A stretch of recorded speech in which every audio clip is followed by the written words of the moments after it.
আজকে আমি শোনাবো এক বুদ্ধিমান টুনটুনির কথা। এক গাছে থাকতো এক টুনটুনি, খুব ছোট্ট কিন্তু খুব বুদ্ধিমান। একদিন সেই গাছের নিচে এসে হাজির হলো এক দুষ্টু বিড়াল। বিড়াল বলল, টুনটুনি, আমি তোমার গান শুনতে এসেছি, একটু গাও না। টুনটুনি বিড়ালের মনের কথা আগেই বুঝতে পেরে গেছিল, যে দুষ্টু বিড়াল তাকে খেতে চায়।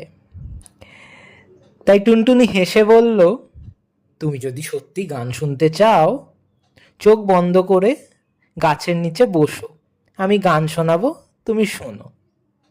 বোকা বিড়াল চোখ বন্ধ করতেই টুনটুনি ফস করে উড়ে পালালো। বিড়াল চোখ খুলে দেখে সামনে কেউ নেই। সে বুঝতেও পারল না যে সে কখন ঠকে গেল। এর থেকে আমরা শিখতে পারি, উপস্থিত বুদ্ধি দিয়েই বড় বিপদকেও এড়িয়ে যাওয়া যায়।